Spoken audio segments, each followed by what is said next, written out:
Alright, broski, it's Tina Bachman. Bomba Clap Man. We're back with another video on Jason Blaha strengthening fitness Bomba Clap. Look at this guy. Range of motion, building a full developed chest. Oh, he's gonna build a fully developed chest today. If inflammation. Yes, inflammaging. Man, when I say inflammation in the video, I really mean it. You have to understand. Going in a sauna, inflammation. What's inflaming? You think your bones are inflaming? It's your muscle that inflames. Your skin doesn't inflame. Your muscles inflame. Anything that causes stress to your body, your muscles will have an inflammatory response. Do you understand? Yeah. That's right. Okay, let's watch this video, man. Review it. Hey everybody, it's Jason Blaha here, and today I'm going to chat with you guys a little bit about, changes I've kind of made over time. Oh, he always looks like he's already pumped with inflammation, ready for the video, just like his calves when he's trying to impress you. Look, guys, look at my calves. This is after three sessions of pumped calves. Okay, great. A little bit with my training, even though was known here for having a really weak bench, I got up to pretty respectable bench pressing, especially considering I'm in my late 40s, and I've done 335 for 5. Do you have to keep mentioning this? You're in your late 40s, 5x5, this and that. Yes, Jason, we know. You're an old man, still lifting forever, chasing success because success has passed you by. Okay. Pause reps and stuff like that. I'm getting decent. But the thing is, something I've also been working on, I've been trying to tell people is that size always equals strength potential. And size always equals strength potential. Well, what happens if you build sarcoplasmic size? That's artificial muscle growth. Do you think that sarcoplasmic muscles equal strength? That type of size? Or what about inflammation? So now that you've got an inflammatory response constantly, chronically lifting to get a chronic muscle or inflammatory muscles, that size, does that equal strength, Jason? What about a gravitational loading and unloading? That's a possibility. There's an expansion there, right? Body has to compensate with certain things. If you're walking with a heavy weight for hours and hours and hours a day on your back, it's a possibility there. But the inflammatory response and sarcoplasmic hypertrophy, these are artificial muscle growth. And so is gravitational loading, unloading if you're just doing it temporarily in the day. You keep working out chronically. I don't know what this workout is, an hour a day or something, hour and a half, whatever it is you're doing there, 2 hours, I don't know. But that gravitational loading, every time you stop lifting, there's an unloading. So that's fake too. I've mentioned this before several times. But okay, how could something that's artificial make you stronger? See what I mean? Can you explain this, Dr. Jason Blaha, strength of the fitness? There is a time when a lot of our training, even if we are trying to get brutally strong, we do need to train in some ways. You mean if you're trying to get brutally good at lifting something heavy? Trying to get brutally strong is trying to get real muscle size as much as you can so you could get brutally strong. So the weights feel brutally light. Yes, it's the opposite, broski. Similar to bodybuilders, okay? But you want to be small, lifting a heavy weight to show off with an inflammatory response in your muscles. Yeah, man, artificial muscles and some sarcoplasmic hypertrophy, yes. And it's a good idea. And again, this is kind of just a midway through me doing stuff like this. Here's a question. If you get good at lifting these weights, a heavy weight around, which you're not because you have to practice at getting good at it by getting more of these androgen receptors, getting these motor units. Think about it. Science tells you that, right? We all know this. So you've practiced at doing that. We know that weights don't build muscle. We know protein synthesis must exceed that breakdown for that mass. I'm not talking about myofibrillar growth where you're getting the crux and the domes, filling in the crux and the domes with more muscle fibers and laying down new tracks of muscle fibers. nascent muscle fibers. That is totally different. See what I mean? That's a different technique and a training. How do you do that? You think you could just come to the gym, chronically lift every day, and that's going to magically appear? You see what I mean? Or how about mass onto the myofibrillar? Do you think you have to lift every day to get a mass on the myofibrillar? Or sorry, on the fiber, to mass up the fiber? No, you need protein synthesis must exceed that breakdown. So really, the whole training part is meaningless if you have no money. You can't build your body. Money in this world builds everything. Now, in the natural world, definitely you could build it natural because you wouldn't need money. You just eat animals. You'd eat as many animals as you want out there. You understand me? So not necessarily do you need money out there. But in man's world, you need money because you're out of touch with nature. You don't have contact with that. You have to go to a place called Walmart and buy your meat at Walmart. It's all prepared already. Some hunter out there already killed these animals, cleaned them, inspected them, and put them on the shelf. Yes. Sometimes they put a little nitrate on it from the plants to poison you a little bit more, food poisoning. But you just have to wash off the food poisoning and you can eat it. It's clean, yes.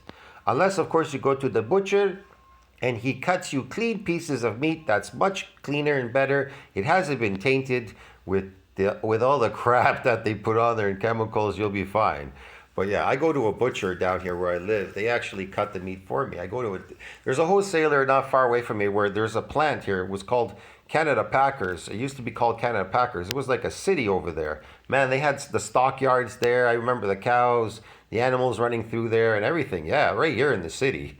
So, but the only thing that's left back there is a wholesaler for meat. So they still bring meat there and they can cut it for you. I know a few places where they still cut me pieces of meat that I want. Now in Nations, if I go there, Chinese place, they too will cut me meat if I ask them. They'll cut me cuts of meat. They won't put any nitrates or anything on it.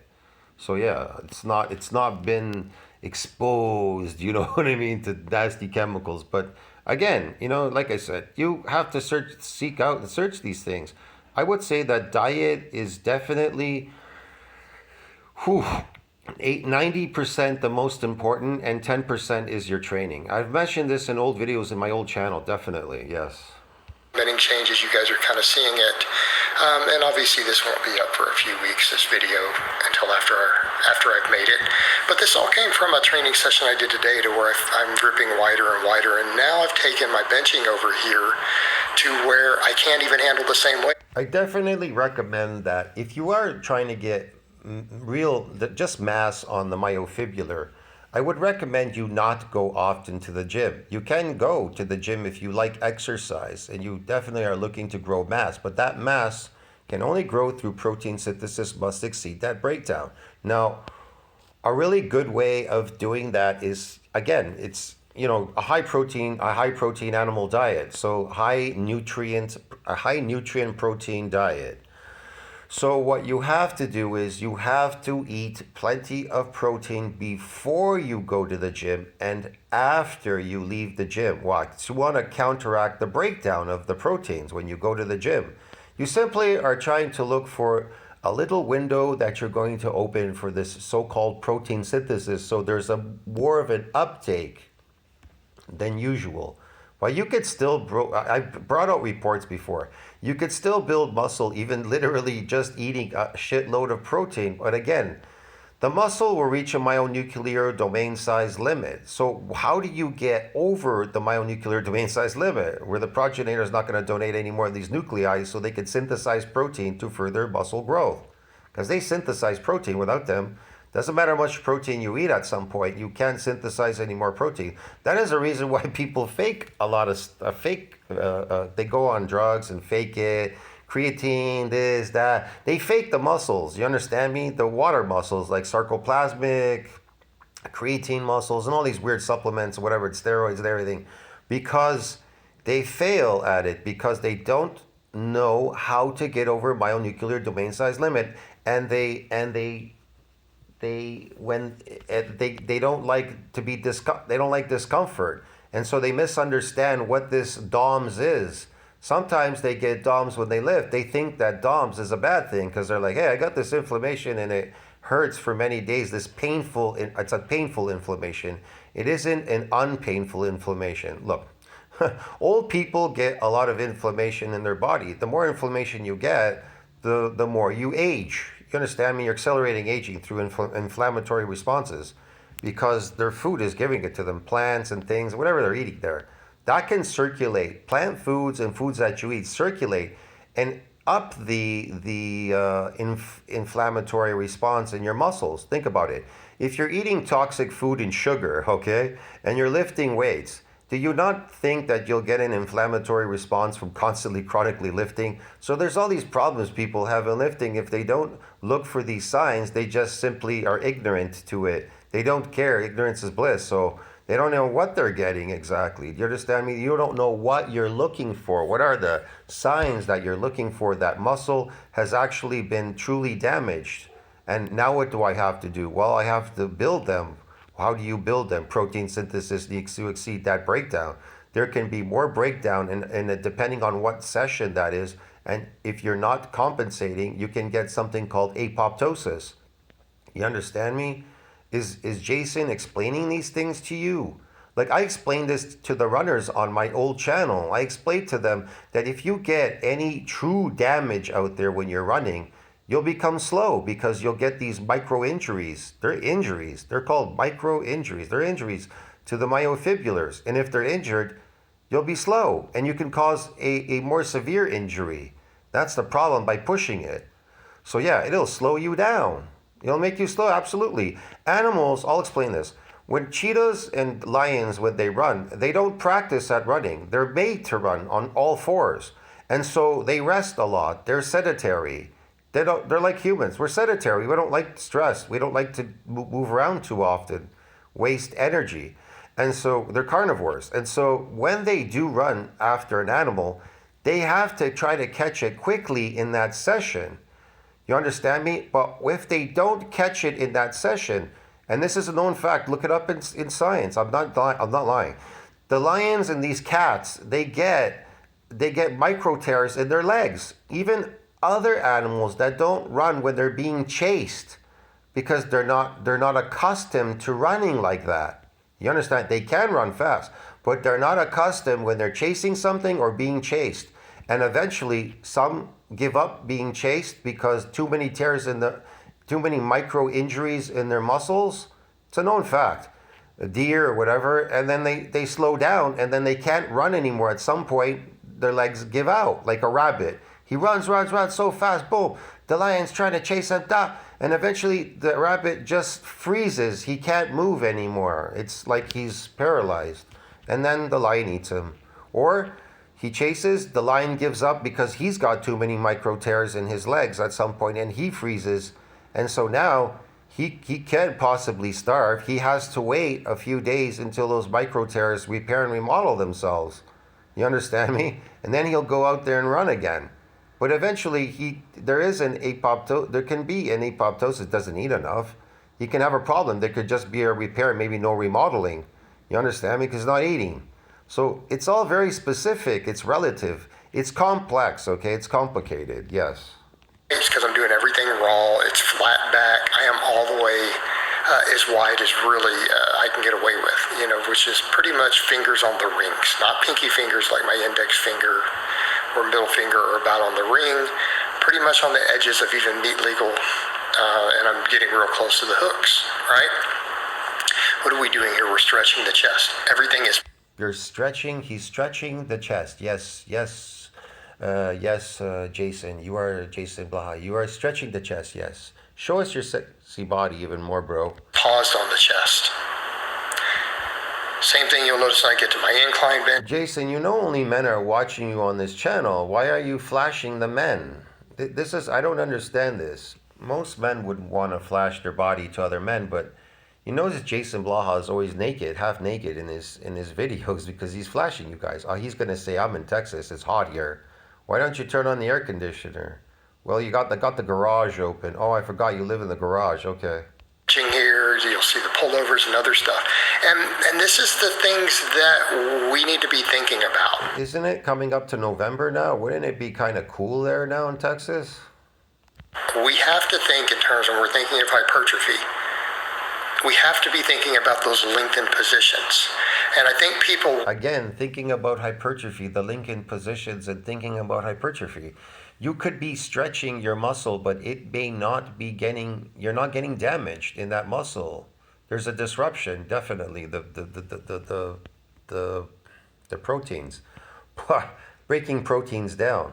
But you're getting an inflammatory response because you're a chronic lifter. Your muscles are adapted. Your muscles are adapted to all these weights that you're lifting. You understand me? So that definitely not getting damaged for sure. And what are they getting then? Nothing, an inflammatory response. That's all, because you're chronically lifting. They don't like this, and plus the food that you're eating is upping the inflammation because you're eating the wrong food. Yeah, you're eating these like man-made foods and plants and engineered plants and vegetables and fruits. What Blaha's doing, man. Way overplay the contracted and the squeeze because that's just not what the research is showing for muscle growth. I'm not saying that's a bad thing. I'm not saying that you're dumb for focusing. What does the research show for muscle growth? I put research about muscle growth on my channel. I had a lot more on my old channel. I talked about it over and over again. It gets boring after a while. On it any more than I'm telling someone that they're dumb for benching like a power lifter. What I am telling you is that stretch mediated hypertrophy, lengthen. If you get sarcoplasmic hypertrophy muscles, did you get muscle growth? Yeah, you grew muscles in the form of sarcoplasmic hypertrophy. You understand me? That isn't hard to do. Eat bowls of potato, you'll get that. Positions of muscles seems to give the most benefit out of everything we can possibly do for muscle growth. Now, does that mean other stuff doesn't work? No, of course not. You have to do everything that's possible for muscle growth. See what I mean? He has to do everything possible for his fake clients, his fake muscle growth, this fake stuff, by lifting these weights chronically to get inflammatory muscles through hypertrophy, to inflame them temporarily. It doesn't mean that it doesn't work. It means that this is what the weight of the evidence. Oh, it works all right. Getting inflammatory response from lifting weights chronically, working out like you every single day. I don't work out every day. I rarely ever work is showing out. that those stretch. Listen, I rarely ever work out. I just actually worked out on the weekend now, and I've got a huge inflammatory response. I know this, but this inflammatory response is due to micro injuries. Because it's very, very periodic. I'm unaccustomed to doing it. He's accustomed, and if you're accustomed, you can't get these micro injuries. Yeah, it's complicated, it's complex, and it has the training to get that. You can't you think that bro splits work? Think about this. Let's say you went in and your arms were unaccustomed to lifting or whatever. Or you did a really heavy whatever session, doing a bro split. Now, the next day you wake up, you could barely, like your arms are like really sore, really like they're really hurting now. I'm not talking about, the inflammation, there's some inflammation that they're really sore and they're kind of like they're bent. You're trying to unbend them and it's really hurting. And then you go, well, I have another session today because I got a bro split. I just did my arms yesterday, but guess what? Today I'm gonna go do I'm gonna do my chest today. I'm gonna do my back today. It's a back day. Well, you're using your arms, right? And now you're gonna do your back. What do you think is gonna happen to your arms if they have a bunch of micro injuries in there and you go train them again doing your back? Yeah. Think about that, ponder that. See what I mean? You're gonna get an apoptosis, yes, if you do them again. It's time to build them, but you're not building them because you want to do a bro split. Yeah, man. See what I mean? But regardless, let's just say now that let's say that you're really adapted and you start doing these bro splits. Okay, and you do a bro split. So you do your arms, let's say you do your arms today, chest tomorrow, the next day back, then shoulders, and blah. And you just keep repeating this. You get nothing. Again, you'll get an inflammatory response. You understand me? Yeah, man, because they're accustomed to lifting now. They become accustomed because your body rapidly adapts because it's how should I put it? It's accommodating you. It doesn't like this, but you're doing this. You understand me? Yeah. Stretched positions are worth a lot. And and everyone says, oh, well, we have to go to dumbbell. Well, no, you don't always have to go to dumbbells to get that. Let's just say your body is tolerating this abuse that you're doing. This is abuse. You're abusing your body doing this, really. That's why your body doesn't like it, because it's unnatural. And what is natural is you in nature and just hunting and being quite sedentary. The movements of your body, you'll never be unhealthy if you live in nature and eat within nature. But if you eat the apple from the tree like Adam, then you'll age. You'll leave the garden of Eden and you'll age because now you think you can eat whatever you want. The Garden of Eden, when they mention this, it's bullshit. What they're trying to tell you is that you did age, you stayed young and you looked good when you ate meat. But once you started to step out and eat things that were unnatural, that didn't belong in your body, like an apple full of sugar and oxalates, you started to age. What was aging you? The inflammatory response. Get it? Ages you, yes. Inflammation from poison, whatever. Anything that you're abusing your body, you're aging. Inflammation, broski. Look at the way I'm doing all these presses. Okay? Yes, look at that. Look at the ranges of motion and the stretches being put on the chest. Yes, look at that range of motion, all the stretches that you're putting on there to get more inflammation. Yes, yes. Now, what I also want to point out here, your strength is not going to go down because you got bigger. A lot of times people will be like, yeah, but you could rep out 315 the other way.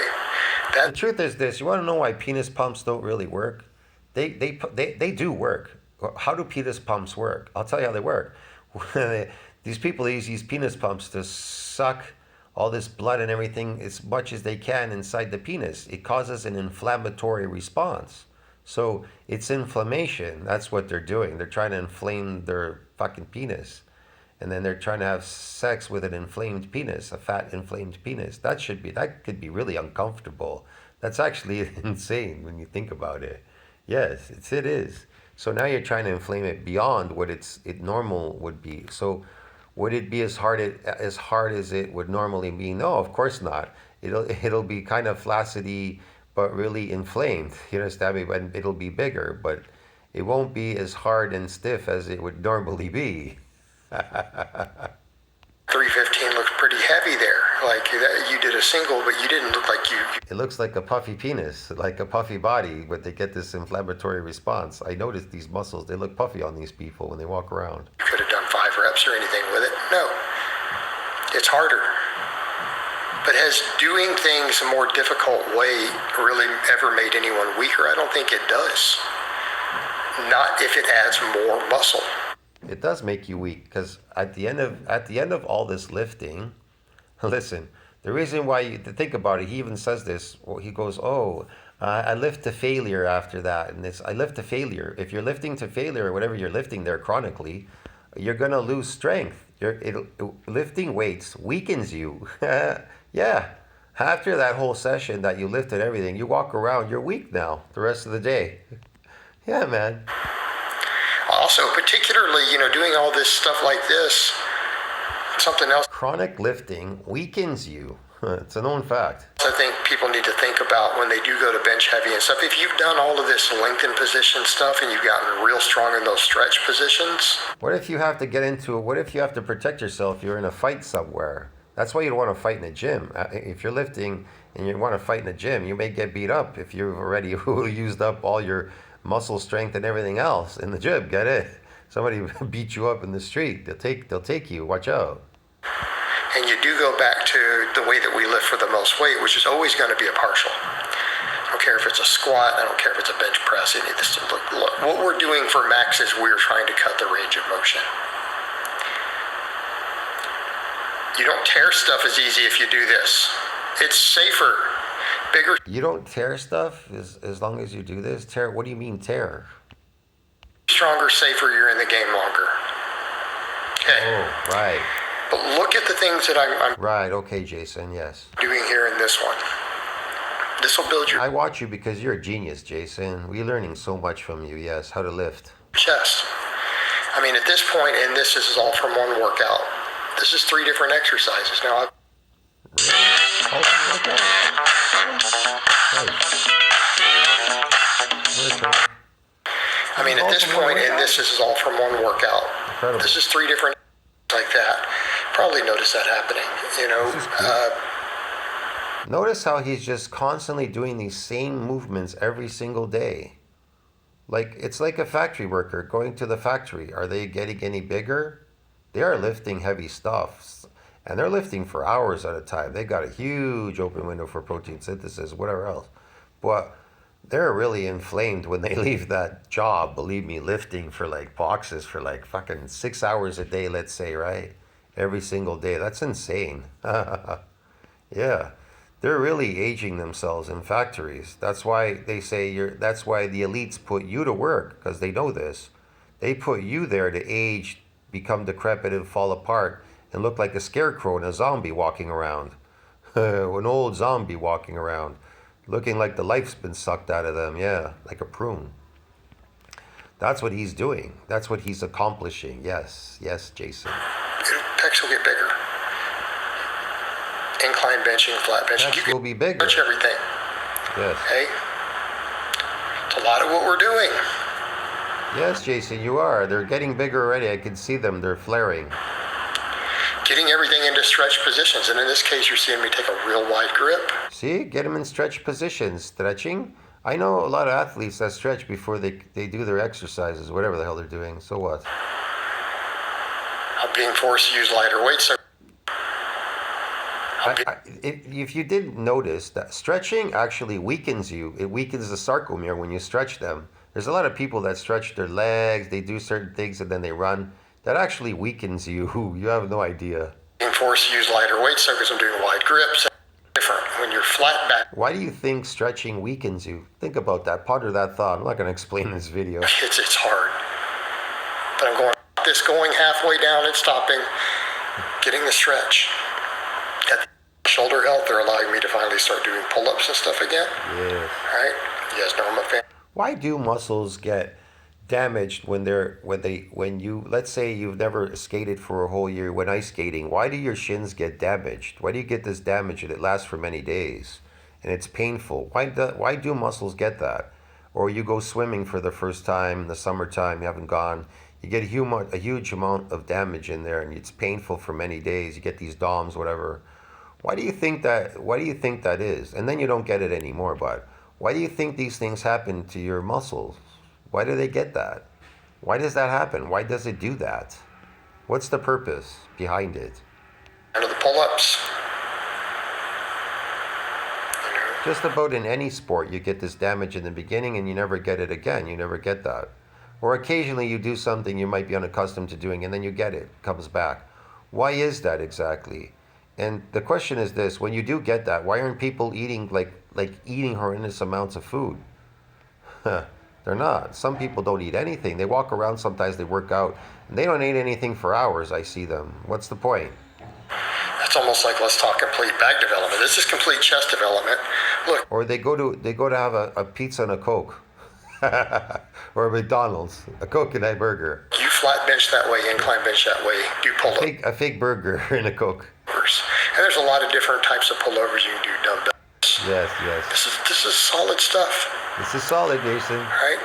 Yes, Jason, this is very solid. And what I am doing with these, I am trying to, again, focus on getting as big as I can, body composition improve. See, I told you, he's focused on trying to get as big as he can chronically by getting inflammatory response, inflammation in his muscles. Great. All right. To be an all-around better athlete.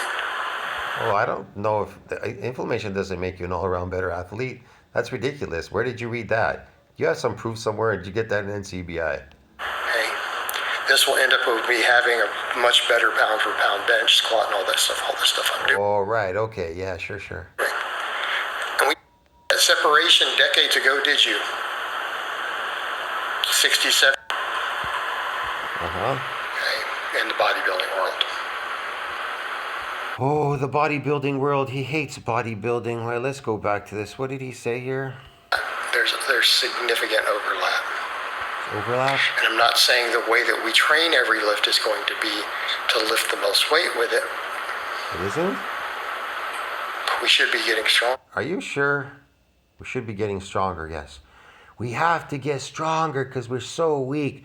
We're such a weak society because we eat a herbivore diet, which is weakening us, making this carrying around all this weight, and we're so weakened. So we need to get stronger. Yes, because we don't eat our natural diet anymore, pure carnivore diet. That's why we're so weak. Should be getting stronger, even at this stuff. Yes. What do you think your dog? What would make your dog weak? If you fed your dog a human diet, do you not think he would get weak and sick and ill? Inflammatory responses, walking around really ill and sick. Why is that? Why is that? If you take away his carnivore diet, or a lion, if you were to put him in a zoo and feed him a herbivore diet, what do you think would happen to him? Of course, he's starving. He'd eat anything at some point, right? You know what I mean? He'd eat the gravel off the floor just to curb the pains in his stomach. But what would happen if he ate that herbivore diet, a lion? You trying to convert a lion into a herbivore? I'm not, or let's say he has some very little meat, and then you throw in a herbivore diet in there. So he's still hungry, so he's got to eat something. What will happen to him? He'll become old and aged and decrepit. He'll look like shit after. He'll be sick too. He'll get all kinds of problems, inflammatory responses, whatever. He may survive and live long because you're still feeding him some meat, but not enough to sustain him, or enough to just sustain him. But really, he needs a carnivore diet. You understand me? But if you were to fully feed him a herbivore diet, he would definitely diminish and die quickly. He'd look completely decrepit and he'd be dead. Yeah, man, because it lacks nutrients and it's got toxins and stuff. They can't filter out the toxins and the sugar in there. It's a nasty diet, bro. All right, guys. Well, that's really all I have to say on that today. Same happens to humans. I hope it's been informative, and I'll talk to you. Yes, it's been very informative, Jason. Thank you very much. I'll see you in the next one. Tell me what you think about that. Like, subscribe, support the channel. Catch you in the next one, Broski. Yes, range of motion and building a fully developed chest with range of motions developed chest now. Yes, that's a good one. See you later, man.